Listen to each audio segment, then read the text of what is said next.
I stopped my own grandmother from coming to prom, but then I got a call from the hospital. All I could think about was what my friends would say, how they would look at me, and whether I'd fit in at prom. To me, that night was everything, and the thought of standing out in the wrong way terrified me. When Grandma offered me her gift, I turned it down without much thought. I was embarrassed, afraid of what people would think if I showed up with something that came from her instead of what was cool. And when she wanted to be there for me, to show up before prom, I panicked. I told her not to. I wanted my night to be perfect, and I thought keeping her away was the only way to protect it. But deep down, I didn't realize what I was doing, how cruel it was, how much it would hurt her. I was so wrapped up in my own world that I couldn't see hers. It would take something far more painful for me to finally understand how wrong my priorities had been. I was sprawled across my bed, laptop balanced on my knees, scrolling through what felt like the 100th online boutique of the day. The cursor hovered over a dress that made my heart skip, a stunning midnight blue gown with delicate beadwork that caught the light like stars. It was absolutely perfect. It was also $850. My stomach dropped as I stared at the price tag. That was more than Mom made in a week at the diner, and I knew it. But God, I wanted it so badly I could taste it. Every girl at school had been posting their prom dress shopping hauls on Instagram, each one more expensive and glamorous than the last.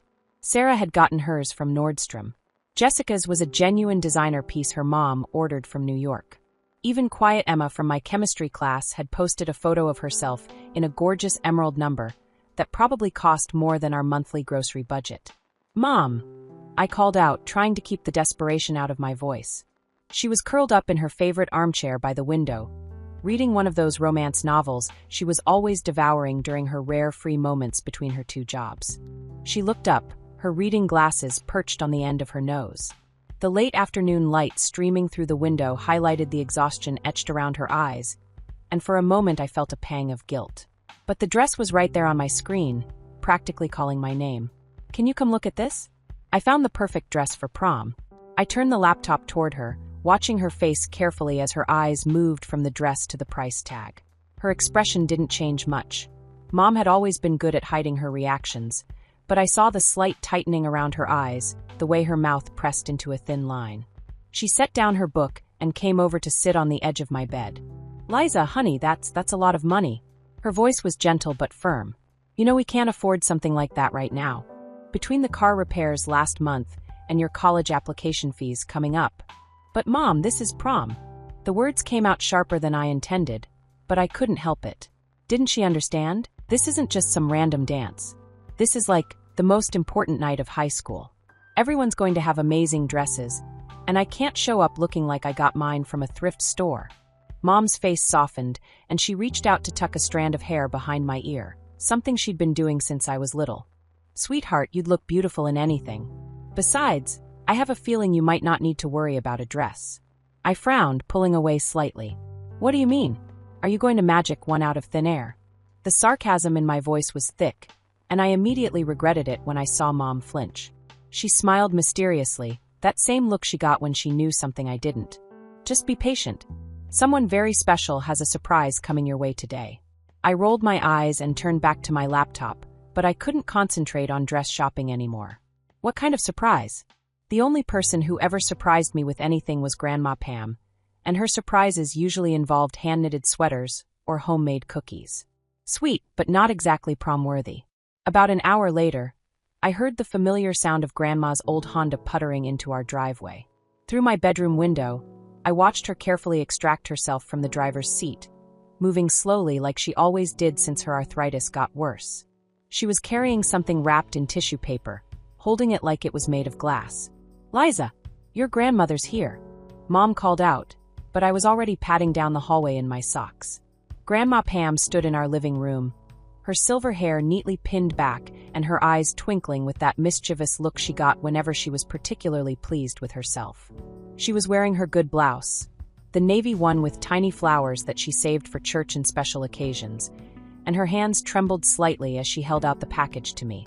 "Hello, my darling girl," she said, her voice warm and slightly breathless from the walk to the door. "I have something very special for you." My curiosity won out over my lingering disappointment about the dress. I took the package from her hands, it was heavier than I expected, and carefully peeled away the tissue paper. Inside was a dress, but not just any dress. This was clearly handmade, with tiny, precise stitches and intricate beadwork that must have taken hours. The fabric was a soft lavender color, and there were delicate embroidered flowers climbing up one side of the bodice. For a moment, I just stared at it. I could see the love in every stitch, the careful attention to detail that only came from someone who genuinely cared. Grandma must have been working on this for weeks, maybe months, staying up late in her little sewing room with her magnifying glass and her ancient Singer sewing machine. But then reality crashed down on me like a wave. This wasn't the dress I had dreamed of. This wasn't going to make me feel like a princess or help me fit in with the other girls. This looked homemade. Obviously, unmistakably homemade. I can't wear this. The words slipped out before I could stop them, harsh and cutting in the sudden silence of the room. Grandma's face fell so quickly it was like watching a flower wilt in fast forward. Her hands, which had been clasped together in anticipation, dropped to her sides. "Oh," she said quietly. "Oh, I see. Liza." Mom's voice was sharp with embarrassment and anger. "What is wrong with you? Your grandmother spent weeks making that dress for you." But I was too caught up in my own disappointment and panic to care about anyone else's feelings. "Mom, look at it. I can't show up to prom in a homemade dress. Everyone will know it's not from a store. They'll ask me where I got it, and what am I supposed to say? Oh, my grandma made it in her spare time. I'll be the laughingstock of the entire school." The words kept pouring out, each one worse than the last. "This is supposed to be the most important night of my life, and you want me to wear something that looks like it came from a craft fair? I've been looking forward to prom for years, and now you're trying to ruin it with this. This." I gestured helplessly at the beautiful dress, unable to even finish the sentence. Grandma stood there through my entire tirade, not saying a word. Her face had gone very pale, and I could see her hands shaking slightly. When I finally stopped talking, the silence in the room was deafening. "I understand," she said finally, her voice barely above a whisper. She reached for the dress with careful, dignified movements and began folding it back into the tissue paper. "I'm sorry it's not what you wanted, dear." Something inside me cringed at the defeat in her voice, but I was too angry and disappointed to really process it. "I just want a normal prom dress, like everyone else has. Is that so much to ask?" Mom looked between Grandma and me, her face a mix of disappointment and resignation. "Fine," she said finally. "Fine. I'll figure out a way to get you the dress from the website. But I want you to think very carefully about how you just treated your grandmother." Grandma finished wrapping the dress and tucked it under her arm. "It's all right, Helen," she said to Mom, using that calm voice she always used when she was trying to keep the peace. "The girl knows what she wants." She walked over to me and kissed my forehead gently, the way she had done when I was little. "I hope you have a wonderful time at prom, sweetheart," she said. And then she was gone, letting herself out the front door without another word. I should have felt victorious. I was getting my designer dress after all. But instead, I felt hollow, like something important had just slipped through my fingers. The week leading up to prom passed in a blur of excitement and preparation. Mom had somehow managed to scrape together the money for the dress. I tried not to think too hard about what sacrifices she'd had to make, and it arrived just in time. It was even more beautiful in person, the beadwork catching the light in my bedroom mirror as I held it up against myself. My friends were suitably impressed when I posted a photo of it hanging in my closet. The likes and comments poured in. "OMG gorgeous. You're going to look like a princess. Best dress ever." Each notification sent a little thrill through me. This was exactly what I had wanted, to feel special, to fit in, to be admired. But late at night, when I couldn't sleep because of the excitement, I kept thinking about the look on Grandma's face when I rejected her dress. The hurt in her eyes, the careful way she had folded the lavender fabric back into the tissue paper. I told myself I'd make it up to her after prom, maybe take her out for lunch at that little tea room she liked downtown. The night of prom finally arrived. I spent hours getting ready, hair in an elaborate updo that took 3 YouTube tutorials to master, makeup applied with scientific precision, the designer dress fitting like it had been made just for me. When I looked in the mirror, I barely recognized myself. I looked sophisticated, glamorous, like the kind of girl who belonged on a red carpet. Mom drove me to school, fussing over my appearance the entire way there. "You look absolutely beautiful," she said for the 10th time as we pulled up to the school parking lot. "Just remember to have fun, okay? And be careful with that dress. It cost more than my car payment." I was about to get out when she added, almost casually, "Oh, by the way, your grandmother volunteered to help serve refreshments tonight." She should already be inside setting up. My blood ran cold. What? Grandma's here? At prom? I could hear my voice rising with panic. She volunteered weeks ago, sweetie. She wanted to be part of your special night, even if it was just in the background. She won't bother you. She'll just be in the kitchen area helping the other volunteers. I felt like I was going to be sick. This was a disaster. Having your grandmother at prom was social suicide, even if she was just serving punch. What if my friends saw her? What if she tried to talk to me in front of everyone, calling me by some embarrassing childhood nickname? What if she told everyone she had made me a dress that I rejected? Mom, you have to call her and tell her to go home, I said desperately. I can't have her here tonight. Please. Mom's expression hardened.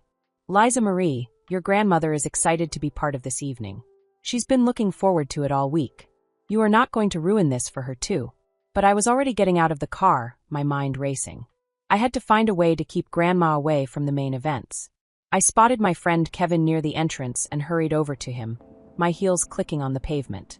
Kevin, I need a huge favor, I said, putting on my sweetest smile, the one I used when I really needed something. Can you talk to the security guard and make sure my grandmother doesn't get into the main gym? She's here helping with refreshments, but I really don't want family members around tonight, you know? Kevin looked uncomfortable. Liza, that's kind of harsh. She's your grandma. Please. I grabbed his arm, looking up at him through my carefully curled lashes. I'll owe you big time. I just want a night to be perfect, and having family around will make me feel like a little kid instead of, grown up and sophisticated. He sighed, clearly not happy about it. Fine, but you owe me. I watched from inside the building as Kevin spoke to the security guard, gesturing toward the entrance where Grandma would be coming from. A few minutes later, I saw her approaching the doors, carrying what looked like another wrapped package. My heart sank as I watched the guard stop her and shake his head.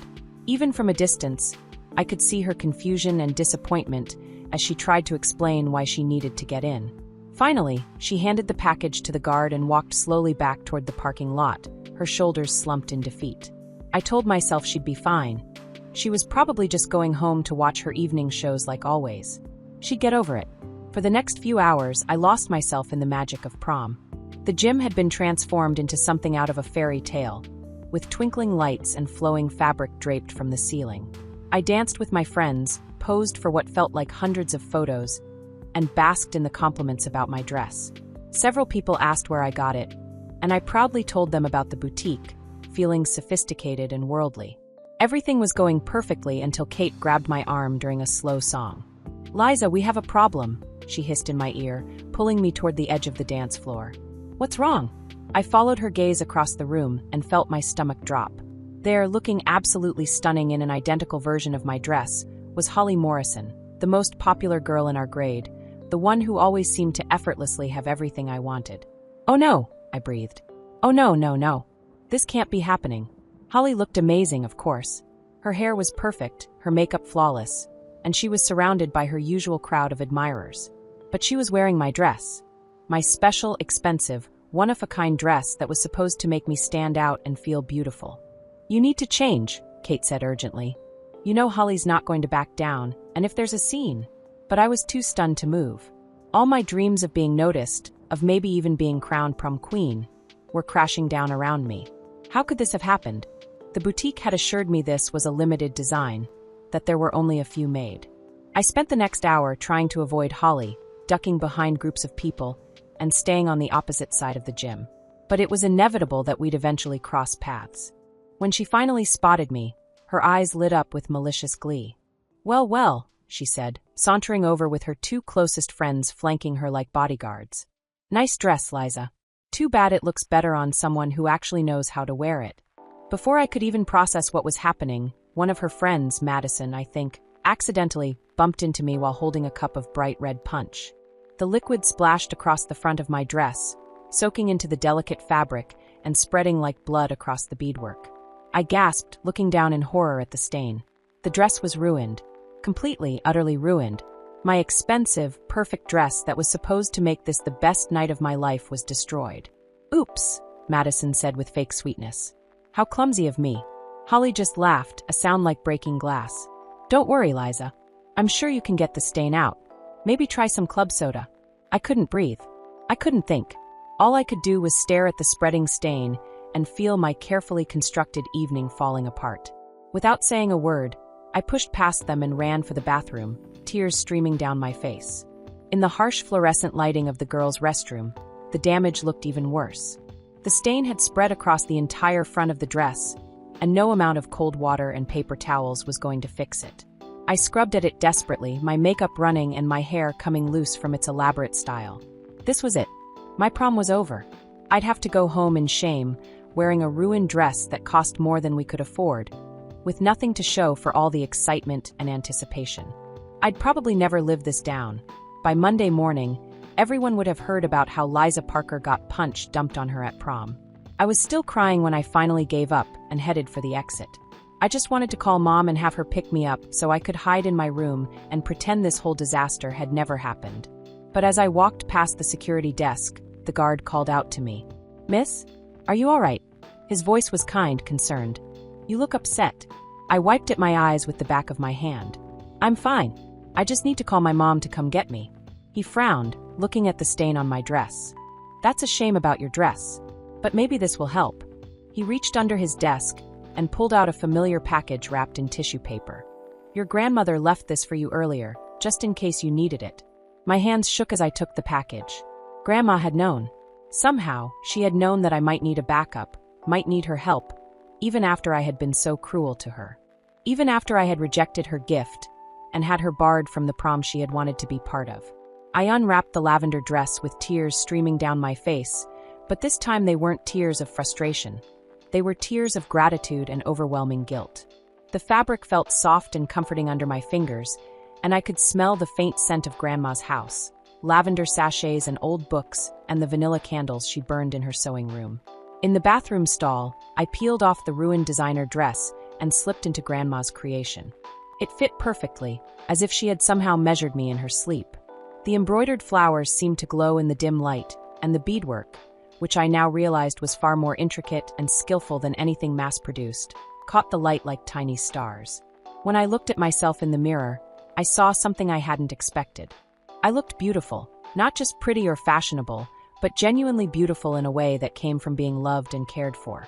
This dress had been made specifically for me, with my measurements and my coloring and my personality in mind. It was unique in a way that no store-bought dress could ever be. I took a deep breath and walked back into the gym. The music was still playing, couples were still dancing, and for a moment I hesitated at the edge of the dance floor. What if people laughed? What if they could tell the dress was homemade? What if Holly had something cruel to say? But as I stepped into the light, something amazing happened. Conversations stopped. People turned to look at me. I heard whispers of admiration, gasps of surprise. Sarah, one of my closest friends, hurried over with wide eyes. "Liza! Oh my God, where did you get that dress?" "It's absolutely gorgeous," she gushed. "It's so unique," added Jessica. "I've never seen anything like it. It's like something a princess would wear in a fairy tale." More people gathered around me, all asking questions about the dress, complimenting the intricate details, admiring the craftsmanship. Even some of the boys, including Jake Morrison, who I'd had a crush on since sophomore year, came over to tell me how beautiful I looked. "It's one of a kind," I said softly, my voice thick with emotion. "My grandmother made it for me." "Your grandmother is incredibly talented," Jake said sincerely. "This is like museum-quality work. You're so lucky to have someone who loves you that much." As the compliments continued to flow, I felt a warmth spreading through my chest that had nothing to do with the attention I was getting. For the first time, I truly understood what I had almost thrown away. Grandma hadn't just made me a dress. She had created something that was infused with her love for me, her hopes for my special night, her desire to see me happy and confident. And I had thrown it back in her face. The guilt hit me like a physical blow. While everyone around me was celebrating the beauty of Grandma's gift, she was probably at home, sad and hurt, thinking that her granddaughter was ashamed of her. I thought about how excited she must have been to surprise me, how many hours she had spent bent over her sewing machine, carefully crafting each detail.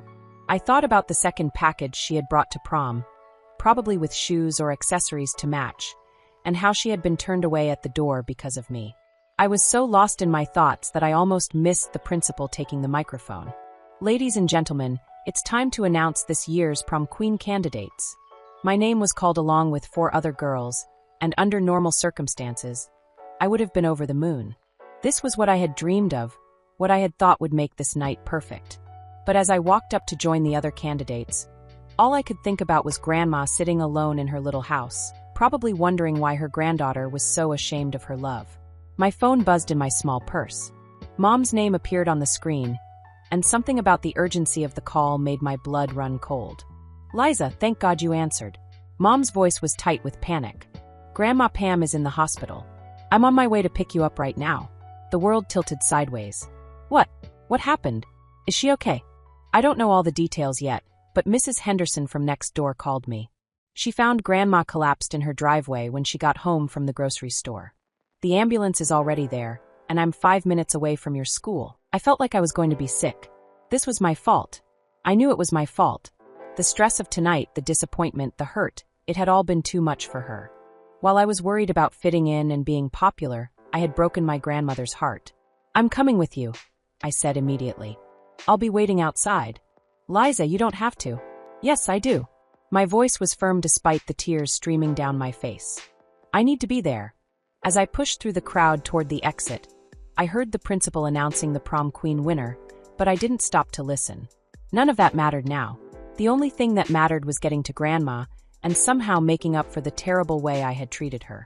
The ride to the hospital was the longest 20 minutes of my life.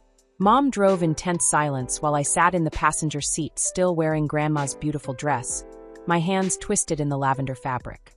I kept thinking about all the times Grandma had been there for me, teaching me to bake her famous chocolate chip cookies, helping me with my history projects, listening patiently to my teenage dramas without judgment. And how had I repaid her?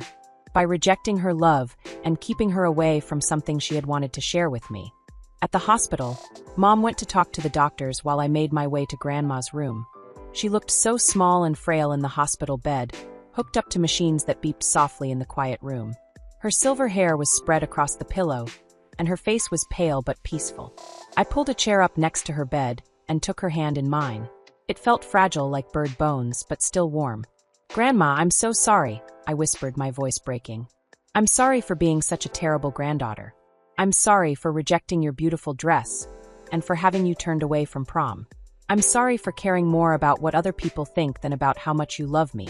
The tears were flowing freely now, dripping onto the hospital blanket. "Your dress is perfect, Grandma." Everyone at prom said it was the most beautiful thing they'd ever seen. They said I was lucky to have someone who loves me enough to create something so special just for me. And they were right. I squeezed her hand gently. I was so stupid and selfish. I thought I needed some expensive store-bought dress to be happy, but the only thing that made me truly happy tonight was wearing something you made with love. I felt more beautiful in your dress than I ever could have in that other one. For a moment, I thought I saw her eyelids flutter, and I could have sworn her lips curved into the faintest smile. The door opened softly, and Mom came in with a kind-looking doctor. "She's going to be fine," he said with a reassuring smile. "It was mostly exhaustion and stress, but she's stable now. She should wake up soon, and she'll be able to go home in the morning." The relief was overwhelming. I sagged in my chair, still holding Grandma's hand. "Will she be okay? I mean, really okay? With rest and less stress in her life, she should be just fine," the doctor said. "She's a tough lady, but she does need people around her who will take care of her emotional well-being as much as her physical health." I nodded through my tears. "I promise. I'll take better care of her. I'll never hurt her like this again." As the doctor left, Mom came over and put her hand on my shoulder. "You look beautiful in that dress," she said softly. "Your grandmother would be so proud to see you wearing it." "I hope she can forgive me," I whispered. "Oh, honey," Mom said, settling into the chair next to mine. "Your grandmother loves you more than anything in this world. There's nothing to forgive. She just wants you to be happy." We sat there together in the quiet hospital room, waiting for Grandma to wake up. I thought about the prom queen crown that someone else was probably wearing right now, about the photos I wouldn't be in, about the rest of the dance I was missing. But none of that felt important anymore. The only crown I wanted was Grandma's approval, and the only photo that mattered was the one in my mind of her face when I told her how much her gift meant to me. As the night wore on, I made a silent promise to myself and to the sleeping woman whose hand I held. I would never again let other people's opinions matter more than the love of the people who truly cared about me. I would never again mistake expensive for valuable or popular for meaningful. And I would spend the rest of my life making sure that Grandma knew how much her love and her sacrifices meant to me. The lavender dress rustled softly as I shifted in my chair, and I smiled through my tears. It really was the perfect prom dress after all.